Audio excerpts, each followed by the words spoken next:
Hey everybody, this is Phil Town. And this is Danielle Town. And welcome to the InvestED podcast. We are going to be talking about since, the United States election happened yesterday and probably isn't finished. Yeah, well, yes, we're recording this the day of the election, so we don't know the outcome yet. And we've also been gone, Dad. We've not been putting up episodes for the last month. I know. We've been traveling. We have been here on and there. a crazy adventure. So we went, I feel like we should go through it real quick. Yeah? Okay. Yeah. So we met in Portugal for a dad-daughter weekend, or a dad-daughter week, which was going to be amazing at the beach. And it was a huge effort for everybody to get there. And you were willing to go through jet lag, which was amazing. And I hate jet lag, just as a note. That's true. So, yeah. So I went there. And I got to spend 2 or 3 days with Danielle, which is really amazing. We had the best waiting for time. Elena to show up. It was really cool. We were at Danielle's place there. And we went to this amazing dinner at Sublime Comporta. That's the hotel. That is like a round table with maybe 15 seats. And just had this incredible, I don't know what it was, 10 or 12 course tasting menu. It was, 12. I believe it was 12 course meal. I mean, we just went there because it sounded good, and they had like an interesting concept of making their food out of their garden and all very local. And, I'm all into it. Yeah. And it was and the chef would have to change the menu just according to whatever was available is sort of how the menu went. Yeah. Yeah. It was great. We had the best time. And it was just I just loved how they literally handed out a list of their suppliers at the end of their meal, which I have taken a picture of to make sure that I can then go and seek them out because their food was so good. And in the middle of this dinner, which was the Saturday evening, you started coughing a little bit. Just a little bit. I just saw a little lung leak, kind of feeling like a allergy, some fluid in your lungs, kind of thing. Just inflammation. And I thought, oh man, I must be allergic to that tomato drink that they gave us or something. Yeah, a little bit allergic to tomato. This whole tomato course, which isn't your favorite. So you thought, oh, maybe I'm having a little bit of a reaction. Yeah. And I was leaning over, we're basically at bar stools. So I'm like, oh, Dad, and patting you on the back, and oh, I hope you feel better. And No, wait, this is I felt fantastic. And I felt Yeah. And you're right. And it is so much just an allergy. Tiny little clearing throat. I almost leaned over to my right to tell the guy next to me that I wasn't sick. It was a little cough from just a little allergy reaction. Which is true because you were literally we sat outside for an hour before that and hung out and nothing. You were not sick. Nothing. No, totally fine. So just this tiny little cough started, and it wasn't even just, hardly here, a cough. let me it give was you an just example. Clearing the throat. Here it is. It's yeah, that's what it was. Like that, about every 5 minutes. Yeah. Yeah. So like that. We thought, okay, once the tomatoes sort of work their way it'll just through, wear off. It'll wear off. We ended up having, you were fine. We finished the dinner. Fine. Went home. And in the morning, I jumped up to go pick up Elena from Lisbon and drive up there. And you were still asleep. And so I left and got her. And once I got her, we were standing there, or we were in the car waiting for the ferry, and she got a text, or I guess you sent it to both of us, but she got it, that said, "I'm sick, don't come home." And we were both like, what? What? What do you mean? You're you have a little cold? I mean, what are you talking about? Right. So, don't come home. It was so dramatic. So we were like, well, obviously we're going to come home. She just landed in the country. We need to bring her suitcases. So we went to the pharmacy, bought like 6 COVID tests and Robitussin and throat cough drops and, you know, all the things. Came home. You were sitting out by the pool. So we all sat outside and we all immediately took a COVID test because of my very long illness due to COVID. We are all like very on edge around me possibly getting it again. Anybody in our family getting it, but especially me. So we all took the test. Totally negative. Yep. No problem. Negative. Yep. We're like, that's a relief. You just felt crappy. And so you were saying It's such a relief because we had to drive down to the Algarve that afternoon. Mm-hmm. And we were like, oh my God, I can't be in the car or something. Okay, so negative COVID, put on a mask, everybody wears a mask, and we're good to go. And we stayed outside. And then you were saying, well, I think I have bronchitis because I get this kind of every now and then, and I know exactly what it feels like, and it comes on really fast like this. Yeah. And so we thought, okay, and you usually get antibiotics, and they usually help you. So then we tried to figure out how to get you antibiotics, and it was a Sunday, and finding a doctor in the middle of nowhere in Portugal is very difficult on a Sunday. So, long story, we decided to drive in the car all together with the windows open and wearing masks because you wanted to stay back, which was not going to happen. We were not going to just leave you there. Yeah, I was thinking the best thing is for me to stay at your house and you guys go on down to the Airbnb. Yeah, no. But they said no. They vetoed that. Not happening. So off we go. So off we go. Stopped at the emergency room on the way there. Stopped at the emergency room, walked in. It was like the kids called and said, how long? Portugal. Yep. And it was be like, nobody's here, just come straight in. We get there, it's just one person after another, and the desk is responding to nobody except one person. Ambulances with their sirens on, coming in it was like a full-on city hospital emergency room. We just left. We're not going to care about your little cough. Nope. So we got back in the car. Drove down to Algarve. By the way, this is decisions based on incrementally shifting issues. Like we were going to get in the car, but it was only going to be like 40 minutes down to this place instead of like 2 hours. Okay, now that's out. So we go on down. Yep, we get to the Algarve. And you, by the way, started feeling a little bit better as we went down. I think you seemed to feel better at night. And so we got there to this rental house, which was so nice, so fun, and so nice. Nice place. Right by the beach in the Algarve, the south of Portugal. And it had like this fantastic pool and a fantastic hot tub.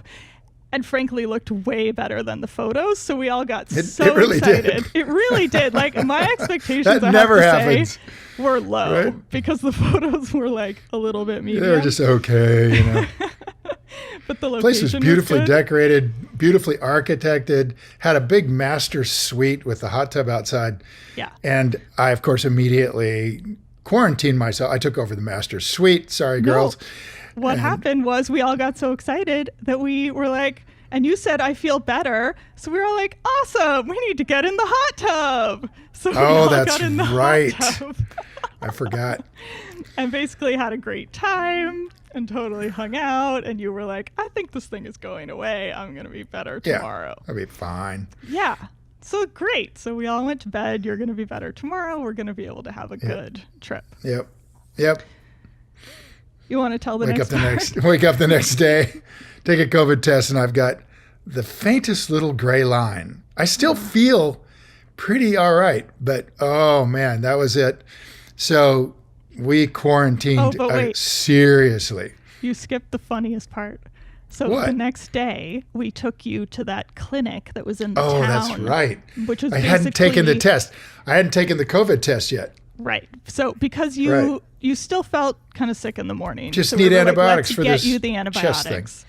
Right. There's this little clinic in this town because it's very touristy. They have this clinic that caters to tourists and, you know, they speak English and stuff. And you can just walk in and pay them cash and they'll, you know, see you. So we did that. Mm-hmm. You come out of there. Well, Lena first and I meet with this great guy from Australia who's there for about 3 or 4 months to just enjoy the area the doctor. and be a This is the doctor.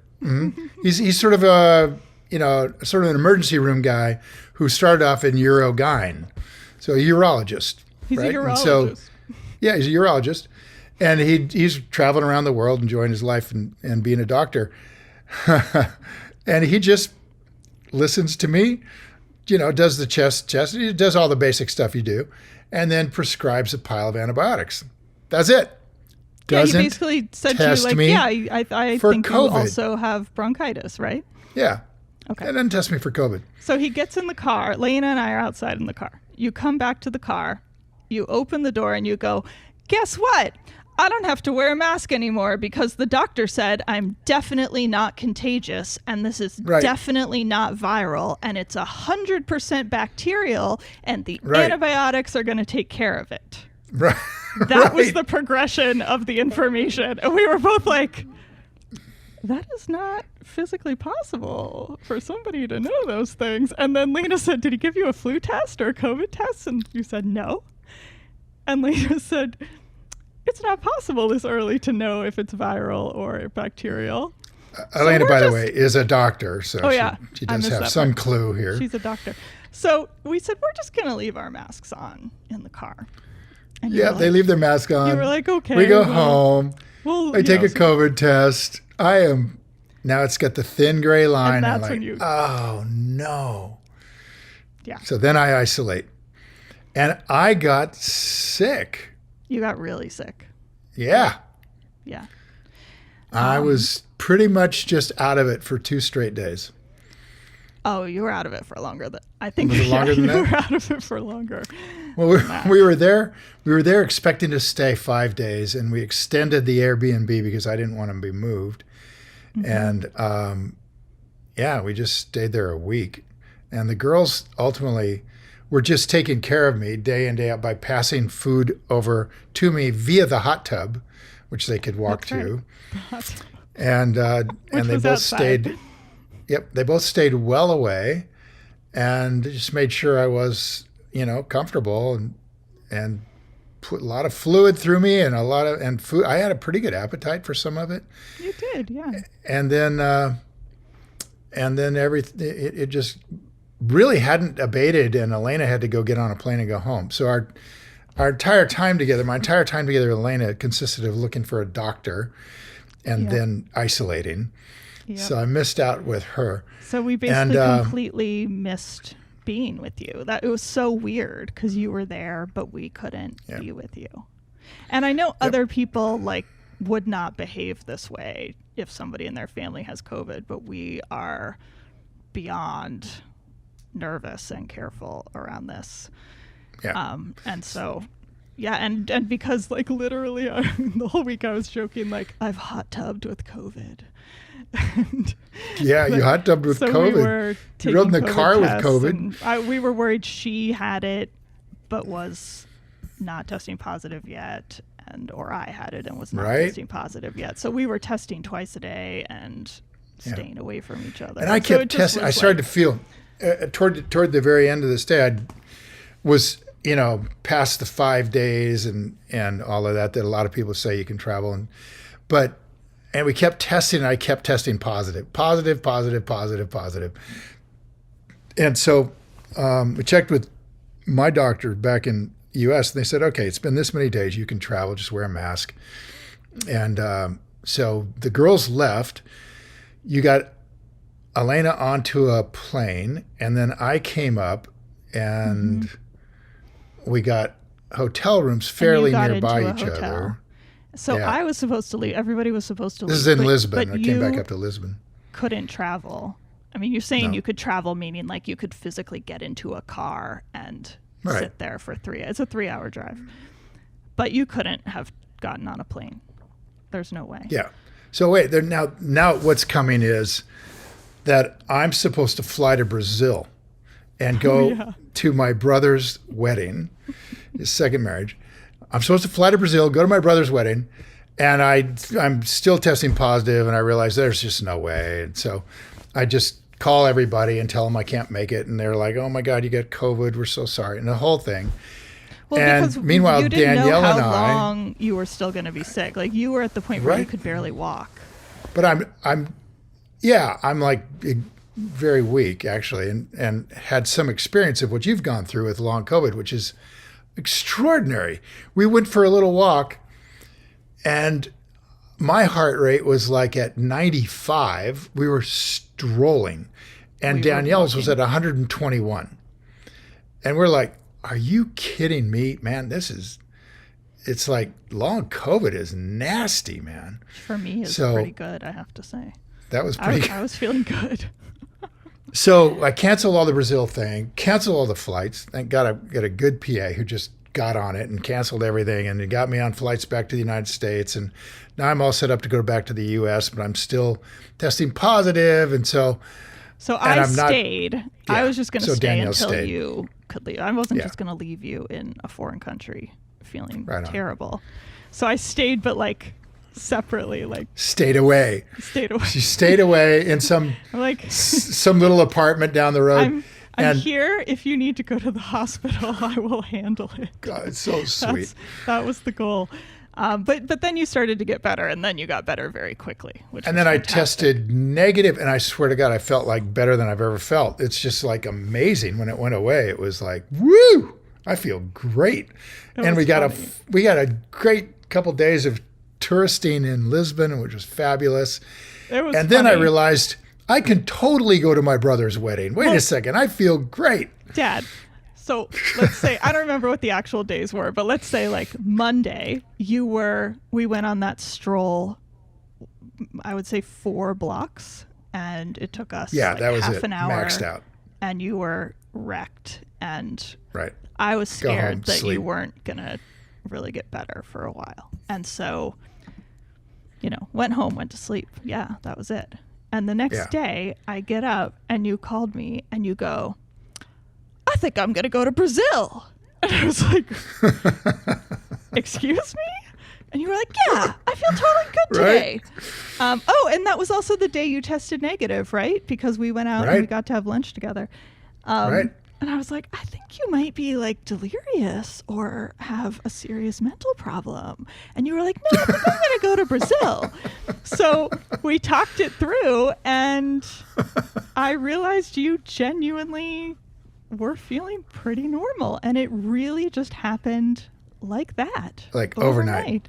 Yeah, that was amazing. Yeah. And by the way, I mean, I don't know what y'all think about vaccines and all that stuff, but I'm into them. And I took one. At this point, it's probably been 3 weeks since I took one. And I got pretty sick on COVID, but I've had COVID before, and I was a lot sicker Yeah. before I think when I that- didn't have the vaccine. I don't know if there's like a genetic part of it, but I think if there is, like you and I have whatever that susceptibility thing is. Yeah, that because is other people susceptible in our thing. family have gotten it, and it's been the bad cold version. But Right. we've both gotten sick. Yeah. So I call my brother and I tell him, hey, I'm feeling great.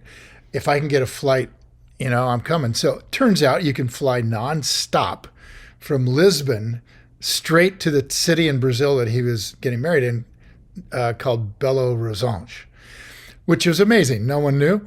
And I got a Because- really easy flight. Brazil is a former Brazil Portuguese is colony, Portuguese. so they still Yep. have the connections. Yeah. So Danielle So- stays one more night when I leave in Lisbon, and I fly overnight to Belo Horizonte. And I get to go to my brother's wedding, which, by the way, if you haven't been to a Brazilian wedding, it is a bucket list item. You I'm so cannot jealous. believe I wanted to go so how these people much. party on a wedding. Oh my gosh. Did they It have carnival was dances? extraordinary. Carnival dancers, 15 drummers with the carnival dancers and the guy on stage, and then 5 other bands that came through the night, and hors d'oeuvres that lasted from 6 p.m. until midnight, at which time they served dinner. I mean, they had unbelievable. It was party down, and oh my God, so much fun. And everybody was so sweet trying to communicate with me.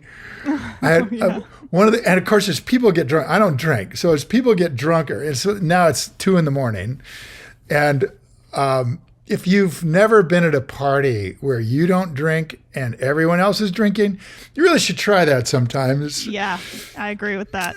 It's an experience. It's an experience. I had the bride's uncle talking to me, and is pretty tried to do English, a bit like my Spanish, right? Which is so sweet. It takes And we both so have much kind of effort horses. to do that. And you try to find common ground, right? We have horses in common. So he's into the horses that they have in Brazil. And so we were talking horses. And he was trying to explain, he wanted to say that I was laughing and telling him that I'm spending all this money. I'm spending my money on horses. And he was laughing and saying he used to do that, but now he spends his money on his wife's clothes, and then pointed to her out dancing. And she's wearing this beautiful outfit and everything, making a joke, right? But he couldn't find the word for wearing. He didn't know what the word was. And I said, hey, no worries. We have a translator here. I'll go get her and we'll get this going. He was like, no. Now he'd been drinking. No. I am going to figure this out with you. We are going to figure this out. And he would pull on my shirt, he'd pull on my coat, and he would say the words he was trying to. Oh my! It went on for a solid 10 minutes like that, just trying. I felt like it was a version of charades where you can't use English. Yeah, it was kind of like that. You can't say anything. Anyway, it was terrific, and everybody was wonderful. And I got to watch women from age 18 to 70s twerking. This is something you have to, not disorganized twerking. We're talking line dancing type lineup twerking. Was that with the carnival dancers?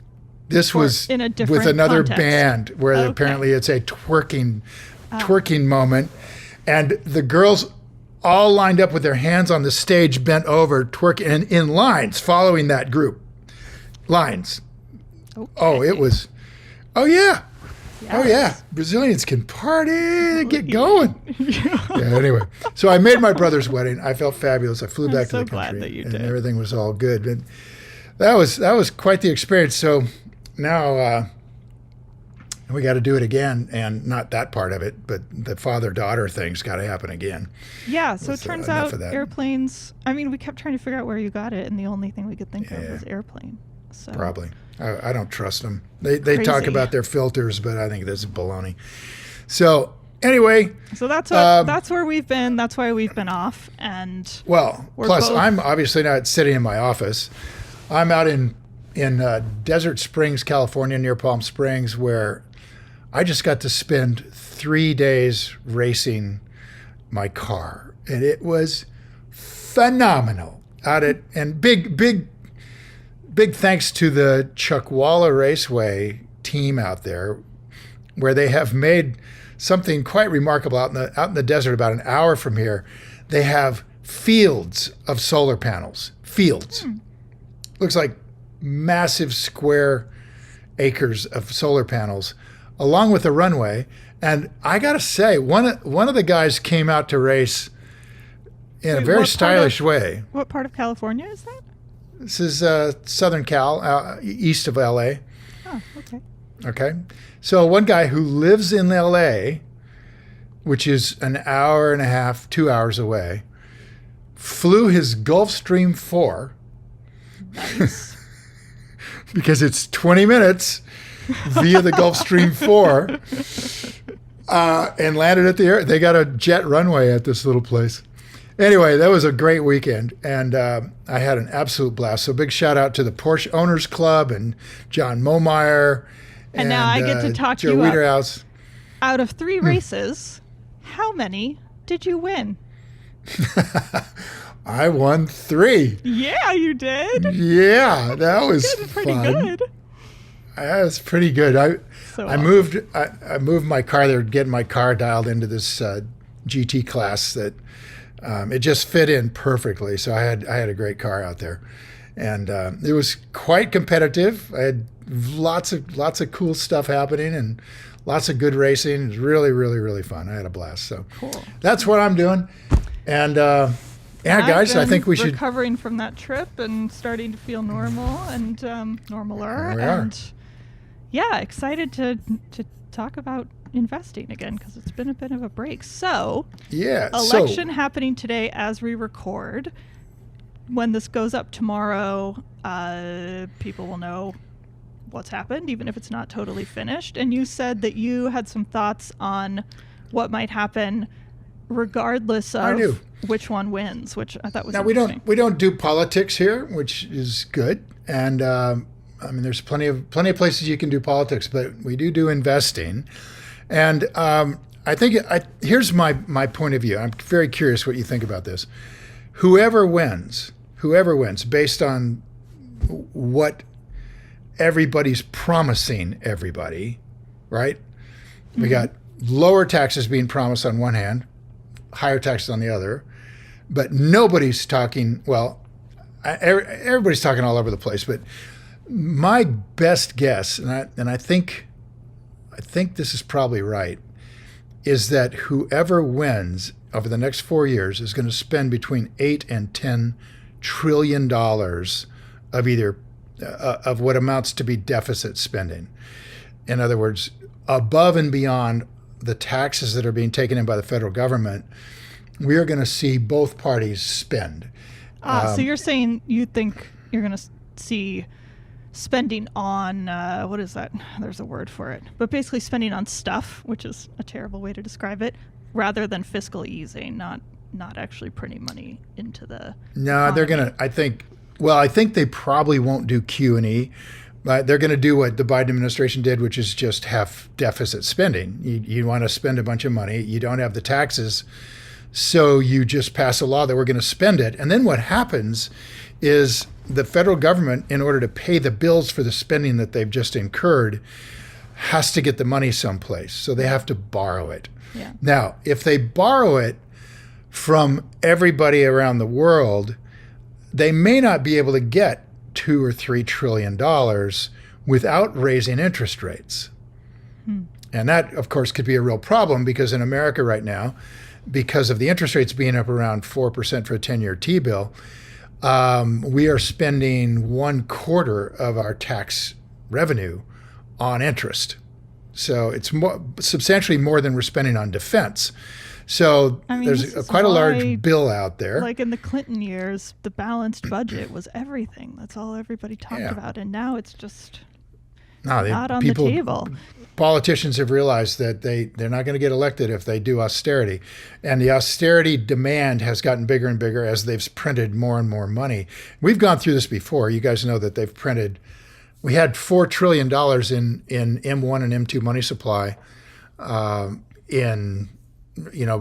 at about the recession, 2008, 2009. What's and then M1 the Obama or M2? That's all the money there is of U.S. dollars. Are those two different M1, categories? M2. So it's digital. Yeah, one's paper, one's digital. Ah, got it. Okay. Bank accounts and all that. So Obama started printing. Well, Obama and the Federal Reserve started printing and doing deficit spending to try to get us out of the recession. Kudos. And then the Trump administration came in and tried to cut back somewhat, but not much until we had COVID, at which point in time the Federal Reserve printed $8 trillion to avoid going into a really big depression. And huge crash in the market. That's the one time we've had that since I've started learning investing. Yeah, it was essentially a flash crash. I mean, they started putting so much money in. Flash crash. It just went down and went right back up again. So Trump's administration spent about $8 trillion, and then Biden came in and wanted to do this big infrastructure project and a big green project, and would have been deficit spending anyway, even if they hadn't done any of it. And they printed another $6 trillion that had to come from somewhere. So if it doesn't come from, lenders, people buying U.S. Treasury bills from U.S. citizens, Europe, other countries, China, many of whom have cut back as they watched all this U.S. spending. They don't really want to be borrowing money if interest rates are going to go up. Or they don't want to be lending money if rates are going to go up, sorry. So what has to happen is the Federal Reserve has to print money. They don't have a choice because the government has to spend the money by law. They've agreed to do it. So now they're short, let's say, $1 trillion. What the Federal Reserve Bank does is it just puts $1 trillion on its books digitally, because it has the legal power to do that, in effect just creating $1 trillion of new money. And then to move it into the economy, it then lends that money to the government and owns treasury bills in exchange, so that they end up with all these treasury notes in their bank. So I think you're going to see that continue. So if that continues and gets worse, let's say, how do you think that would affect the market overall? Or I think it's going to is it more like it would affect certain sectors or certain industries? Yeah, certainly. Here, I mean, in general, when you have just printing money coming into the economy, that creates a series of actions in the economy. So the government is spending money, let's say, on infrastructure. Well, that money is being put into the hands of contractors, who then put that money into the hands of employees, or into the hands of suppliers, who then put that money in the hands of employees. And ultimately, that money ends up being spent into the economy in what amounts to an inflationary manner. So effectively, what happens is more and more money is chasing the same amount of goods. And as more and more money chases the same amount of things, those things can be priced higher. And they will be. If there's demand on you when you're selling your house, you're going to raise your price. And that's just the way it works across the entire economy. So what I expect is highly likely is this spending will occur no matter who's elected, number one. Number two, inflation will continue, which means that inflation hedges need to be part of your investing portfolio. So what's the number one inflation hedge? Tell me. Stock market. Oh, I thought it was something in the stock market. Okay, just stock market. The stock market. Buy. If you don't know anything about investing, you just buy the index and hang in there. And it's quite likely, although it certainly could go down 20, 30%, absolutely could. They will continue to print money and force it back up. They absolutely will.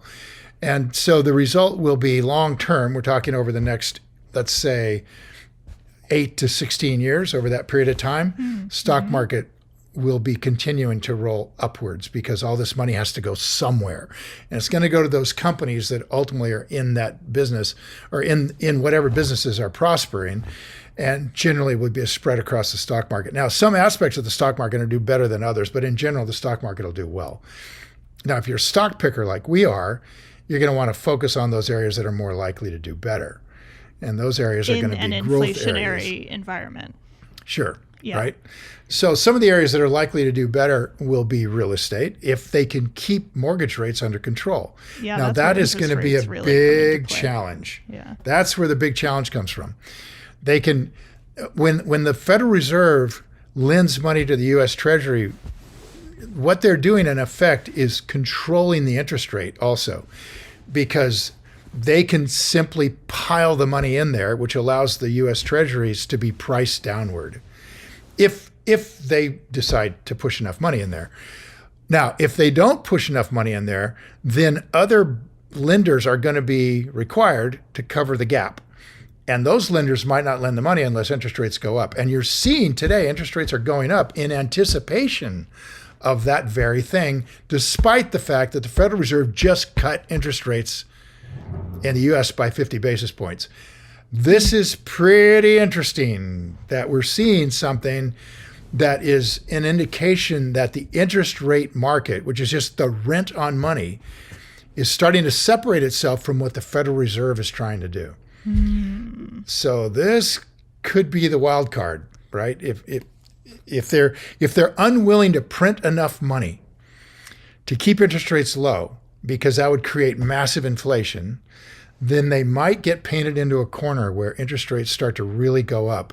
And then potentially down the road, we run into this big recession. which to get out of, the Federal Reserve will need to print money, which you can see starts to become a circular problem. Yeah. Isn't that And if you're pretty much what happened Zimbabwe, in the it crashes the 70s? economy. The interest rates, they were lowering them, they're trying to deal with it, and essentially the market economy, not the stock market, but the market economy just inflation just kept going higher and higher, and it created this sort of disconnection that made it so that the Federal Reserve no longer really had any influence on what was going on, and so people not on a minor level. In other words, they couldn't tweak it. Right. It got out of hand, and then that caused fear because nobody knew what was going to happen or if there could be any effect on curbing inflation.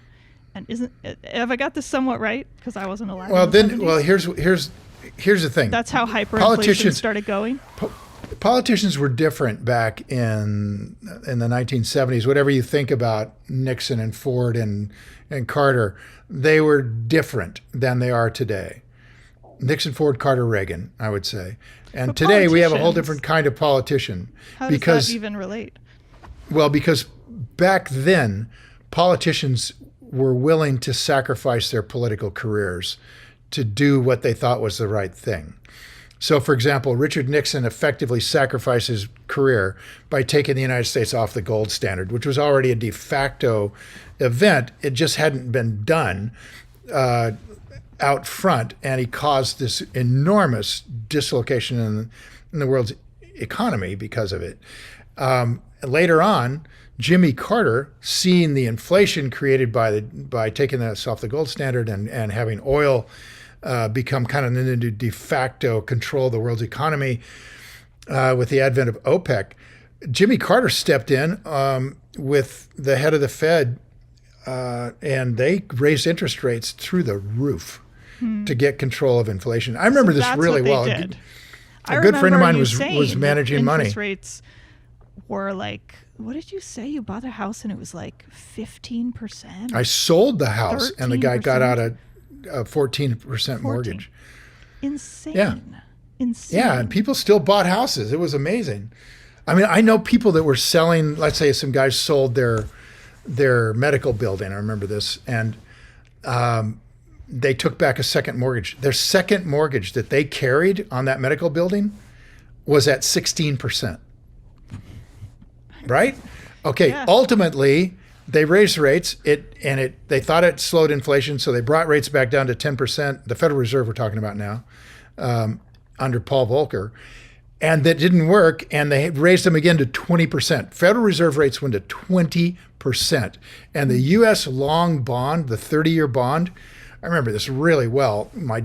Your grandfather retired right about then, and I was trying to convince him to put his retirement into these 15% 30-year bonds.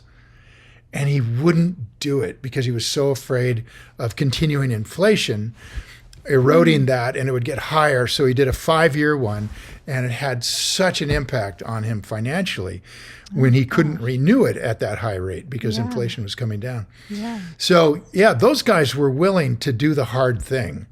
And you really don't see that kind of willingness today. I think part of it is because both people in both parties think that if the other party is in power, it's the end of the country. Mm-hmm. And so when you feel that way, you go to the extremes. And so, yeah, I think that either way, and because of that political divide, whoever's in power is going to try to preserve power, which you must do in the short run in order to get to the long run. Mm-hmm. And you won't have Nixon, Carter. Reagan continued interest rates higher and higher and lost the midterm elections because of that, lost the House.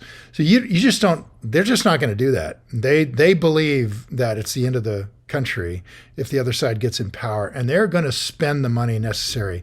So I think you guys, what we're going to do is be looking at that. And of course, we hedge the heck out of our portfolio for whatever drops are going to be on the way, and there will be some. Yeah, well, it sounds so doomsday-ish. Rough time to invest. But Buffett did his best years during those 70s Absolutely. and 80s. Hyperinflation, Absolutely. and then everything settling down. and that things was going on when sale. he made his money. And by the way, in the 70s, the market went down 30% or more, 12 times. Oh, so that's how he got opportunities. 1965 to 1983, 12 times over a 20-year period, the market went up or down over 30%. I mean, that's when you get these opportunities to really, really get fabulous companies at super great prices. And we will, mark my words, we will see that happen, because the uncertainty level, when you're printing that kind of money, the uncertainty level in the market becomes really remarkable. It doesn't take much. One straw on the camel's back, and that back breaks, and you have this major crash. And then they respond to it, and it goes back up again, and then it crashes again. I think we're headed for that.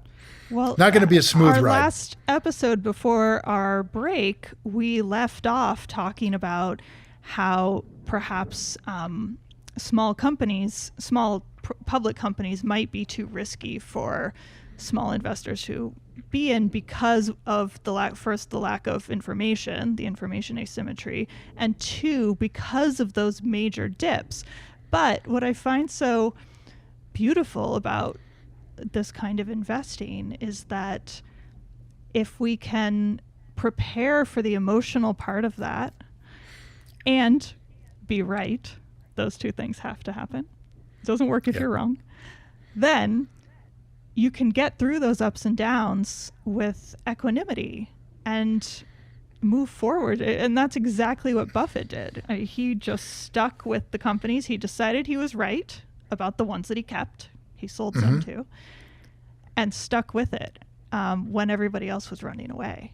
And so I think that's going to be the challenge, but also kind of the beauty coming forward. I totally agree. And let me just wrap up by saying this. Warren just sold off 2/3 of his Apple position and is now sitting on his quarterly report just came out. He's sitting on $325 billion in cash. I cannot. This is it's a country. Exponentially more. Has his own country. It's exponentially more money in cash than his historical average, and clearly selling off something that he really likes. It's still his biggest position, Apple. He's selling off Bank of America, got that chopped down. He is loading up on cash. He doesn't do this very often, you guys. He did it right during 2007, 2008. He did it in 1987 before the big crash there. But every single year you have said he has never had this much in cash. You have said that every single year. I wish I could put the chart up here, because I'm not being hyperbolic. Every single year for the last 5 years, he's had more cash by massive amounts more than he's ever carried, because for the last 5 years, he hasn't been able to find anything. He's bought two major companies in the last 5 years, Oxy and Apple. And he's not finding places to put this money. But now he's doing something even different. He is closing positions. He wasn't doing that over the last 3 or 4 years. He's closing positions, and he's stacking up the cash. And I tell you, man, if you have a sense that Warren Buffett is a great investor, you might want to really pay attention to that. And then because that's how you have a bucket to catch all this amazing gold that's going to fall out of the heavens here the moment the market crumbles. You got to have the cash available. If you don't do it before the market goes down, then you won't have it available.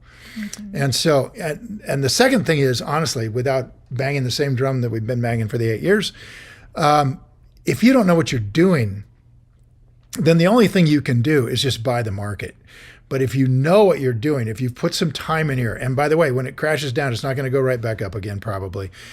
You're going to have some time here to get yourself educated and find some good companies that you really like and put them on a list so that you're ready emotionally to put your money in when everybody is scared about money. Yeah. That's the trick. That is the hard part, is not getting caught up in the emotions of the mob. And the only way you can do that is to be prepared. So with that, we'll talk about some things to be prepared with Yeah. next time around, shall we? And we'll see what happens with everything going on today. Yeah, so man. we'll probably wait to record until, maybe closer again next week. We'll see what happens. All right. But I'm excited to be back, and I'm excited to go through this. I guess we're into winter now, which is like crazy. And figure this stuff out over the holidays. Because that's when we have time to sort of think, or maybe that's just me. That's when we have time to sort of think about it. Yeah, Okay, holidays everybody. for us are chaos. All right, time to go play. See you guys. Bye. Bye.